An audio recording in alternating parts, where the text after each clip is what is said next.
నమ శివాయ, ఓం నమ శివాయ, ఓం నమ శివాయ. శ్రీశైల మల్లికార్జున పరమరం ఆశీస్సులు మీ అందరూ ఉండాలని కోరుకుంటూ 8వ తారీఖు నుంచి 14వ తారీఖు దాకా వార ఫలాలను చూద్దాం. వృశ్చిక రాశి వారికి ఎలా చూద్దాం. నిర్ణయాల విషయాల్లో కొంత క్లియర్గా ఉండకపోవడం, కొంత అప్ అండ్ డౌన్ అవడం అవకాశం కలిగి ఉంటారు. కొత్త ప్రయత్నాలు, కొంత విషయాల్లో కొంత క్లారిటీ లేకపోవడం, కొంత ఇబ్బంది కలిగే అవకాశం కలిగి ఉంటారు. ఏ పని అనుకున్నా కూడా కొంత కింద మీద పడే అవకాశం, తర్వాత పాజిటివ్గా ఉండే అవకాశం, డెవలప్మెంట్ ఉండే అవకాశం, మంచి పని విషయంలో క్లియర్గా ముందుకెళ్ళడానికి కొంత డెవలప్మెంట్ ఉండే అవకాశం, సక్సెస్ రావడానికి అవకాశం కలిగి ఉంటారు. ప్రయత్నాలు ఏదైనా చేసేటప్పుడు మాత్రం 1-2 సార్లు ఆలోచించుకొని ప్రయత్నాలు చేస్తే మంచి డెవలప్మెంట్ ఇస్తాడని చెప్పుకోవచ్చు.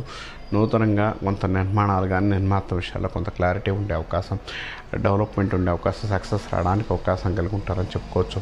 నూతన ప్రయత్నాలు మీకు అనుకూలంగా ఉండే అవకాశం కలిగి ఉంటారు. కొత్తగా గృహాలు కానీ కొత్త సందేశాలు మంచి యోగాన్ని ఇవ్వడానికి మంచి డెవలప్మెంట్ ఉండే అవకాశం కలిగి ఉంటారు. కొత్త ప్రయత్నాలు ఏదైనా చేసినా రైజింగ్ ఉండే అవకాశం, డెవలప్మెంట్ ఉండే అవకాశం కూడా కలిగి ఉంటారని చెప్పచ్చు. ప్రయత్నాలు చేసేటప్పుడు మాత్రం మీరు అనుకున్నట్టు ముందుకెళ్ళగలిగితే మంచి ప్రయత్నాలు, మంచి అనుకూలమైన ఫలితాలు ఇవ్వడానికి అవకాశం కలిగి ఉంటారు. స్నేహ సంబంధాలు బాగుండే అవకాశం కలిగి ఉంటారు. కొత్త వ్యక్తుల పరిచయాలు, కొత్త వ్యక్తుల జీవితంలో క్లారిటీ, కొంత డెవలప్మెంట్ ఉండే అవకాశం కలిగి ఉంటారు. స్నేహ సంబంధాల విషయాల్లో కొంత క్లియర్గా ఉండడం, కొంత డెవలప్మెంట్ ఉండే అవకాశం, సక్సెస్ రావడానికి అవకాశం కలిగి ఉంటారు. మీకు ఒక సుబ్రహ్మణ్య స్వామి అష్టకం, సుబ్రహ్మణ్య స్వామి చేసుకుంటే మంచి ఫలితాలు ఉంటాయని చెప్పుకోవచ్చు.